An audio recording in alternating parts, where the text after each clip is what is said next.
Quantum সংখ্যা কি, অর্থাৎ এই কোয়ান্টাম সংখ্যা বলতে আমরা কি বুঝি?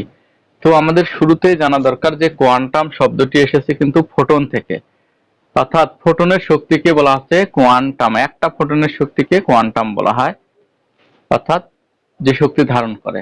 তাহলে এই শক্তির পরিমাণ, অর্থাৎ ইলেকট্রনগুলো কেন্দ্রের চারিদিকে যে বৃত্তাকার কক্ষপথে আবর্তন করে, সেই কক্ষপথগুলো কিন্তু কেন্দ্র থেকে নির্দিষ্ট দূরত্বে অবস্থান করে। এদের মধ্যে শক্তির পার্থক্য থাকে। তাহলে এই কক্ষপথগুলোর সাথে কিন্তু কোয়ান্টাম শব্দটি, মানে শক্তির এই টুকরা অংশ বা ফোটনটি জড়িত। তাহলে এই কক্ষপথগুলোর উপর ভিত্তি করে কিছু আইডেন্টিফিকেশন নাম্বার বা শনাক্তকরণ চিহ্ন রয়েছে।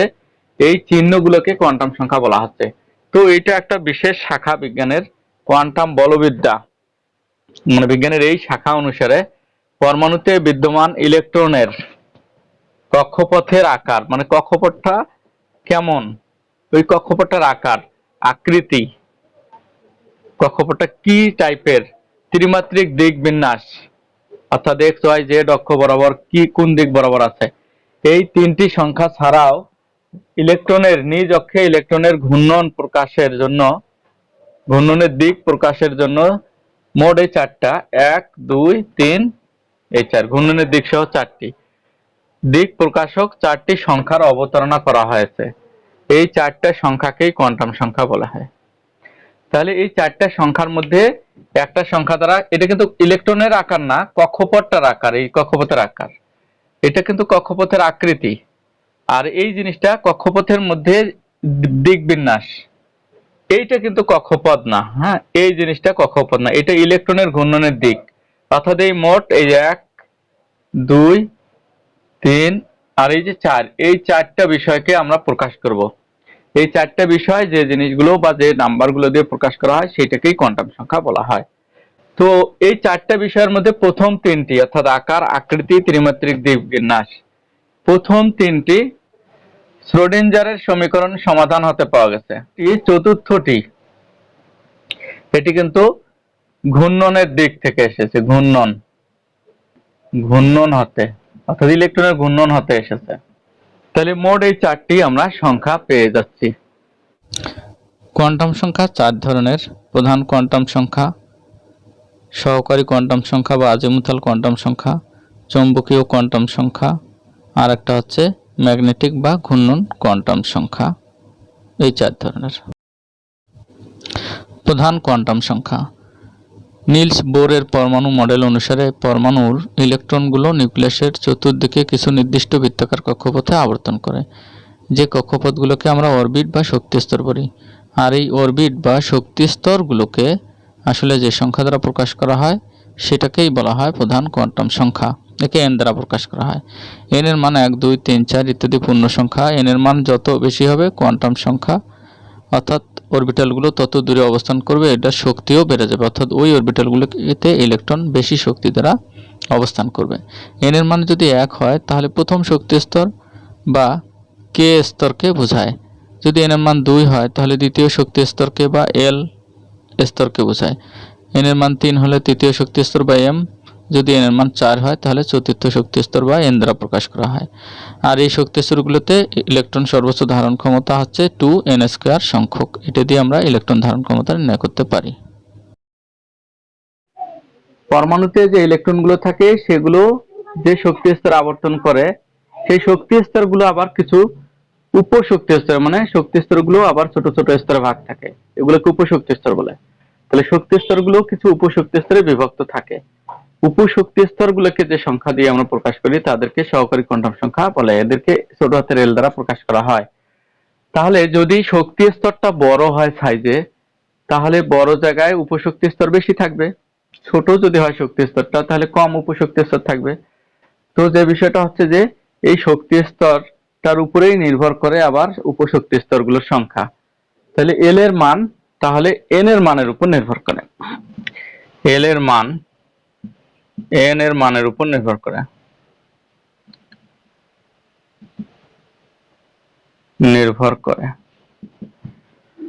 তো এল এর মানটা হচ্ছে, এল সমান হচ্ছে 0 হতে n-1 পর্যন্ত।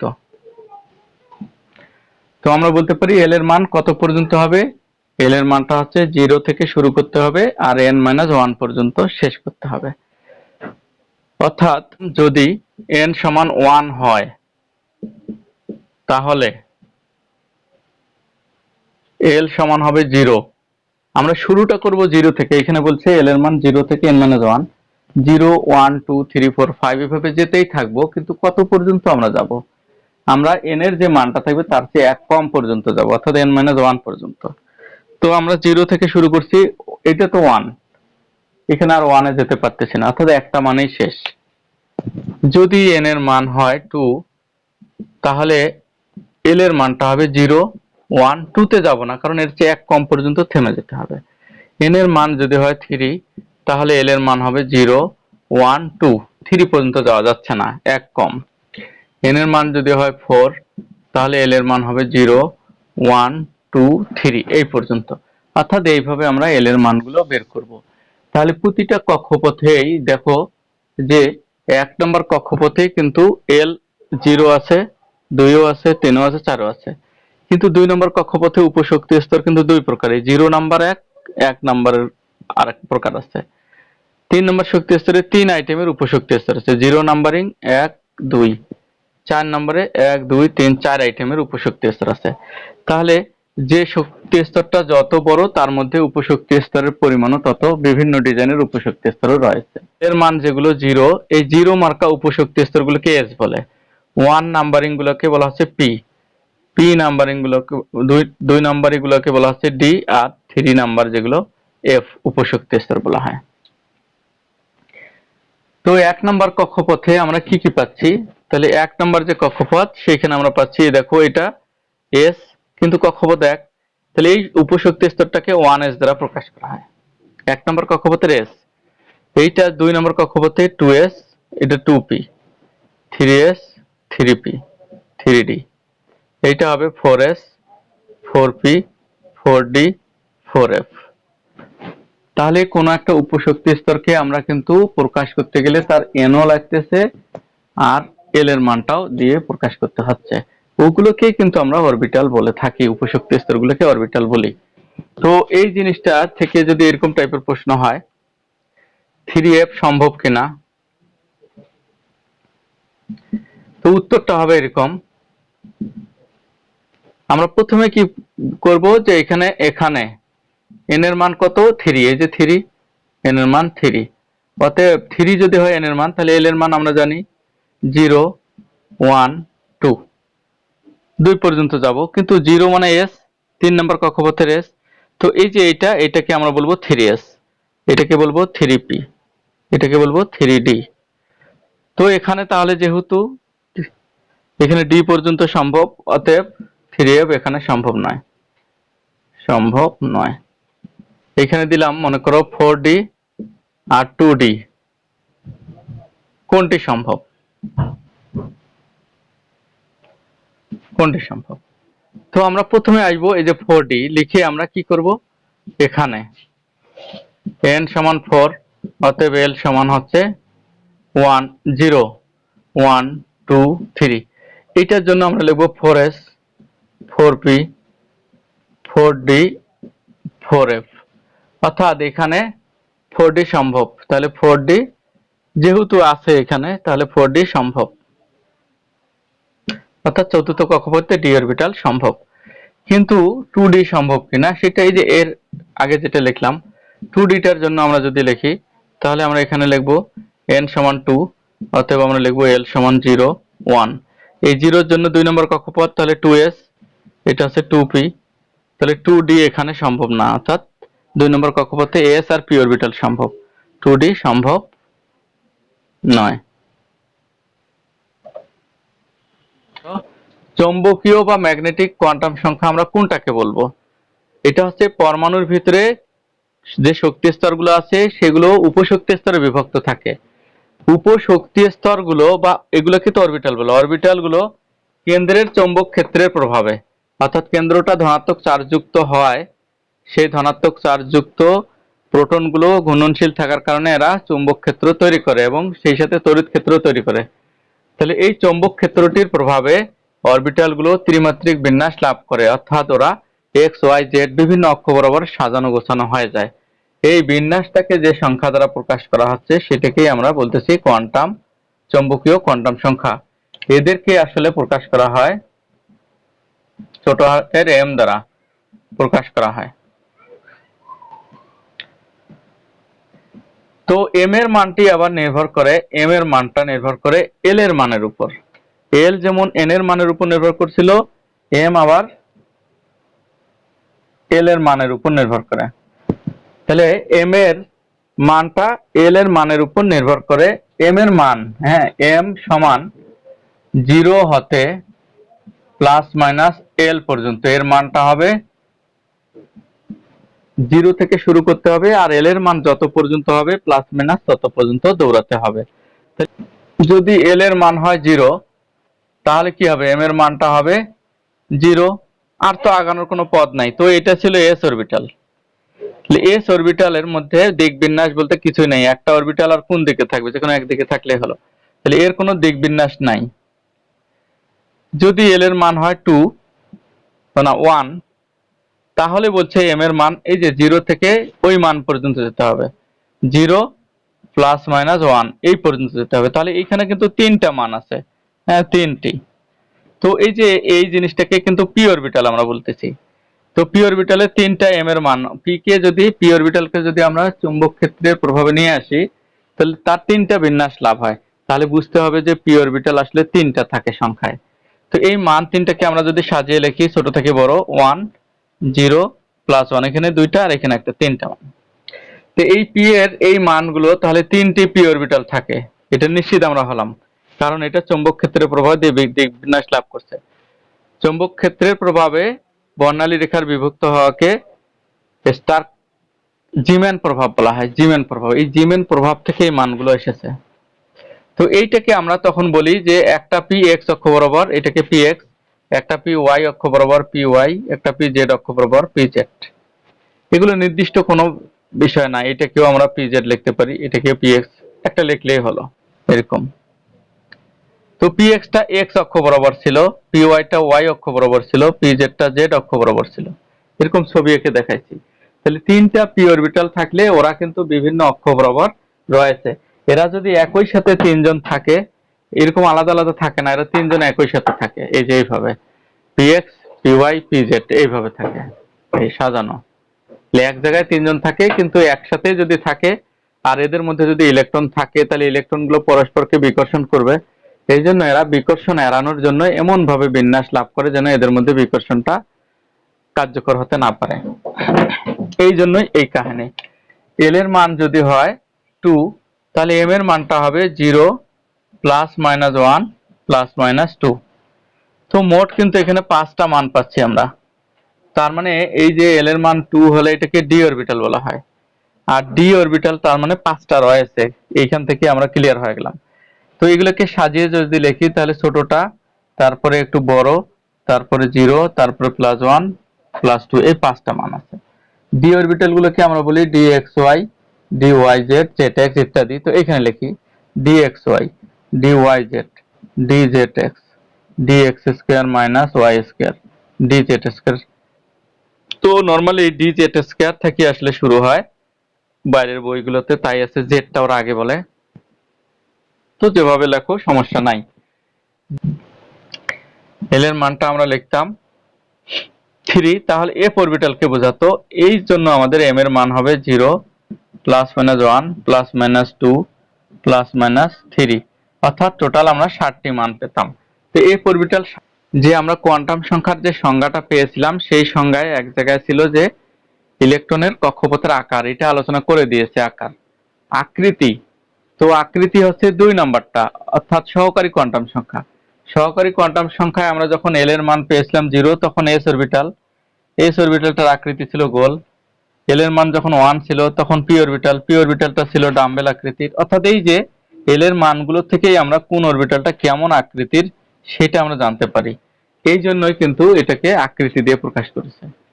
আর এম এর মান দ্বারা আমরা হচ্ছে যে ত্রিমাত্রিক দিক বিন্যাস, যেটা দেখালাম এক্স অক্ষ ওয়াই অক্ষ জেড অক্ষ বরাবর এরা থাকার কারণে এদের সংখ্যা ভিন্ন ভিন্ন হয়ে যাচ্ছে। সবশেষে যে কোয়ান্টাম সংখ্যাটি থাকলো সেটা হচ্ছে স্পিন কোয়ান্টাম সংখ্যা। স্পিন কোয়ান্টাম সংখ্যা না ঘূর্ণন কোয়ান্টাম সংখ্যা। প্রতিটি উপশক্তি স্তরে এস অরবিটাল একটা, পি অরবিটাল তিনটা, ডি অরবিটাল পাঁচটা, এফ অরবিটাল 7টা। তো এই সংখ্যাটা বড় কথা না, এক একটা অরবিটালে পি এর যে কোনো তিনটার যে কোনো একটা, প্রতিটি অরবিটালে সর্বোচ্চ 2টি করে ইলেকট্রন থাকতে পারে। তো ইলেকট্রনগুলো যদি একই সাথে 2টা থাকে, ধরে নিলাম একটা অরবিটালে ইলেকট্রন আছে 2টা, তো এরা যদি একই দিকে 2টায় ঘোরে তাহলে একই রকম তারা ক্ষেত্র, তড়িৎ ক্ষেত্র, চৌম্বক ক্ষেত্র তৈরি করবে। 2টা ক্ষেত্র পরস্পরকে বিকর্ষণ করবে, অর্থাৎ ইলেকট্রনগুলো একসাথে 2জন থাকলে একটা আরেকটাকে বিকর্ষণ করবে মাইনাস চার্জ যুক্ত হওয়ার কারণে। তো যদি এরা বিকর্ষণ করে তাহলে তো অরবিটালের মধ্যে ইলেকট্রন থাকা কোনো ক্রমেই সম্ভব না। তো যদি সম্ভব না হয় তাহলে পরমাণু কিভাবে টিকে আছে? এই জন্য বিজ্ঞানীরা চিন্তা করলো যে আসলে ইলেকট্রনগুলো একই দিকে মুখ করে ঘোরে না, 2টা ইলেকট্রন 2 দিকে মুখ করে ঘোরে, একটা যদি ডান দিকে ঘোরে একটা বাঁ দিকে ঘোরে। ফলে এ যে ক্ষেত্র তৈরি করে সেটা দ্বারা বিলুপ্ত হয়ে যায়। এর এক ডিজাইনের ক্ষেত্র, ওর আরেক ডিজাইনের ক্ষেত্র, একটা আরেকটাকে খেয়ে ফেলে। ফলে এদের ক্ষেত্রের মান শূন্য হয়। হ্যাঁ, ক্ষেত্রের প্রভাব শূন্য হয়। যেহেতু এদের ক্ষেত্রের প্রভাব ভিতরে শূন্য হয় তাই এরা টিকে থাকে, একটা আরেকটাকে বিকর্ষণ করে না। তো এই জিনিসটাকে তুলে ধরার জন্য স্পিন কোয়ান্টাম সংখ্যার ধারণাটি এসেছে, অর্থাৎ ইলেকট্রনগুলো ঘোরার সময় কিভাবে ঘোরে। আমরা এখানে বলবো যে প্রতিটি অরবিটালে 2টি করে ইলেকট্রন থাকে, ইলেকট্রনগুলো একটি ঘড়ির কাঁটার দিকে ঘোরে আর একটি ঘড়ির কাঁটার বিপরীত দিকে ঘোরে। তো যেটি ডান দিকে ঘোরে সেটাকে প্লাস হাফ, আর একটা যেটা বাম দিকে ঘোরে সেটাকে মাইনাস হাফ দ্বারা প্রকাশ করা হয়। তাহলে প্রতিটি অরবিটালে 2টি ইলেকট্রন থাকে। এখানে ইলেকট্রনগুলো পরস্পর বিপরীত দিকে ঘোরে। ইলেকট্রনগুলো একটি ঘড়ির কাঁটার দিকে, অপরটি বিপরীত দিকে ঘোরে, ঘড়ির কাঁটার বিপরীত দিকে ঘোরে। এদের ঘূর্ণনকে যে সংখ্যা দ্বারা প্রকাশ করা হয়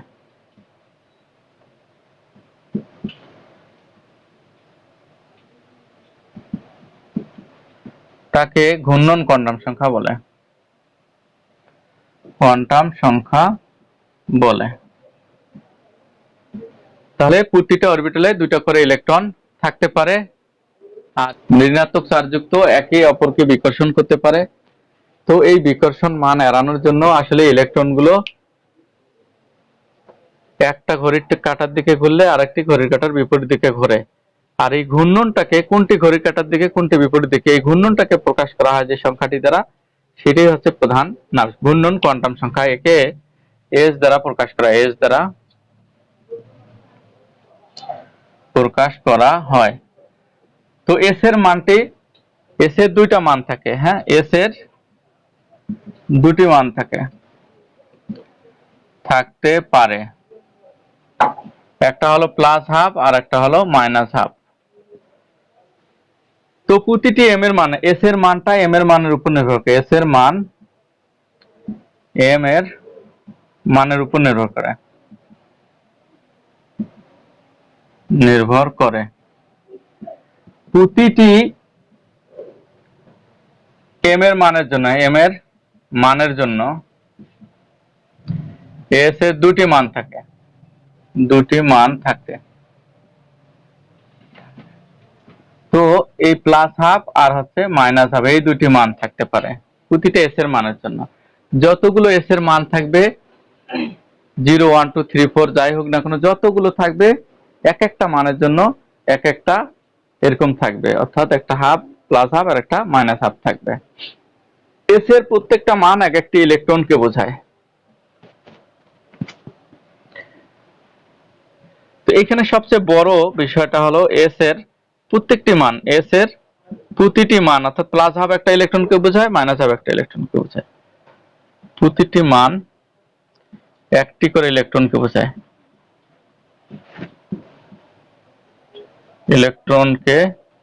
বোঝায়। তো এবার আমরা চলে আসি একটু থ্রো, অর্থাৎ পুরোপুরি চারটে কোয়ান্টাম সংখ্যা একসাথে কিভাবে দেখাতে পারি আমরা।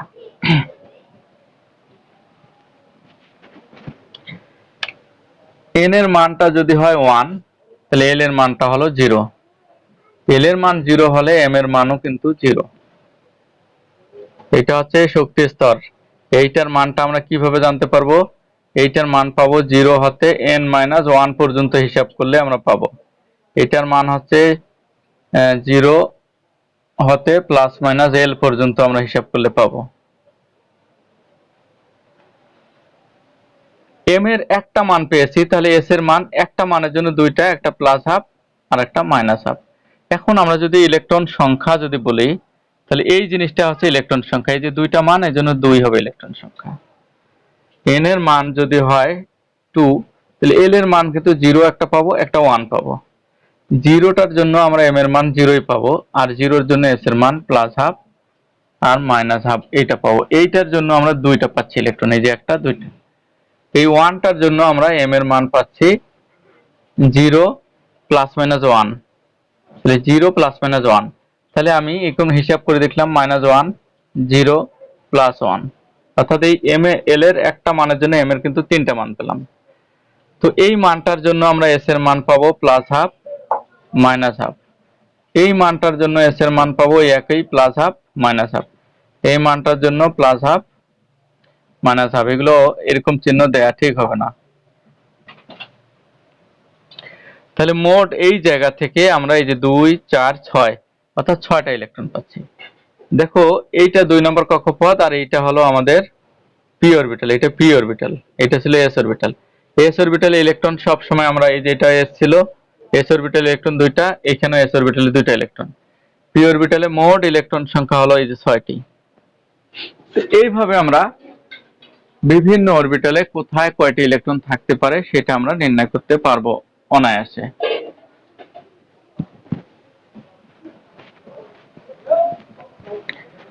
তো এবার আমাদের আরেকটা বিষয় লক্ষ্য রাখতে হবে, সেই বিষয়টা হচ্ছে আমরা কোনটা দিয়ে কি পাচ্ছি আর কি। এন দ্বারা আমরা পাচ্ছি, এন দ্বারা কি কি পাচ্ছি? আমরা পাচ্ছি শক্তি স্তর সম্পর্কে জানতে পারতেছি, শক্তি স্তর কততম, অর্থাৎ ইলেকট্রনটা কত নাম্বার শক্তি স্তরে আছে সেটা আমরা জানতে পারবো। এল এর মান দ্বারা জানতে পারবো উপশক্তি স্তর বা অরবিটাল কোনটি, অরবিটাল কোনটি, এই জিনিসটা আমরা নিশ্চিত হতে পারবো। এম এর মান দ্বারা আমরা জানতে পারবো, এম এর মান দ্বারা জানতে পারবো যে এই যে অরবিটাল গুলোর যে সংখ্যা আছে সেটা, হ্যাঁ, অর্থাৎ কোন ধরনের অরবিটাল, কোন অরবিটালে অরবিটালে ইলেকট্রনটি আছে।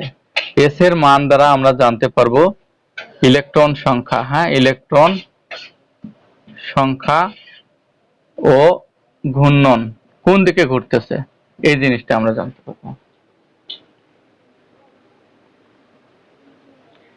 কোন অরবিটাল, অথবা এইখানে অরবিটাল সংখ্যাটাকেও বোঝাচ্ছে, কয়টা অরবিটাল আছে, অরবিটাল সংখ্যা। তাহলে আমরা এন এল এম এস দ্বারা কি আসলে বুঝতে পারি সেটা আমরা এক নজরে পেয়ে গেলাম।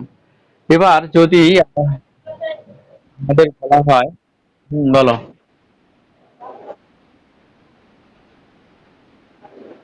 এন দ্বারা আমরা কি বুঝতে পারি শক্তি স্তরটা, এল এল দ্বারা আমরা বুঝতে পারি অরবিটাল কোনটি, এস পি ডি এফ এগুলো অরবিটাল আছে না, কোন অরবিটালটাতে ইলেকট্রনটি আছে, এগুলো কিন্তু ইলেকট্রনের জন্য, এই মানগুলো আমরা পাবো ইলেকট্রনের জন্য। তাহলে এই ইলেকট্রনটা কোন অরবিটাল আছে সেটা আমরা জানতে পারবো। এম দ্বারা জানতে পারবো যে ওই অরবিটালের সংখ্যা কত বা কততম অরবিটালের মধ্যে ইলেকট্রনটা আছে। পি অরবিটাল যদি হয় তাহলে পি এর পি এক্স এ আছে না পি ওয়াই তে আছে না পি জেড এ আছে, এটা কোন অরবিটালটিতে আছে। এস দ্বারা বুঝতে পারবো ইলেকট্রন আসলে কয়টা আছে, অথবা ইলেকট্রনটা ডানে ঘুরতেছে না বামে ঘুরতেছে এটা। তো আমরা একটা কোশ্চেন যদি নেই এইভাবে যে কোন একটি ইলেকট্রনের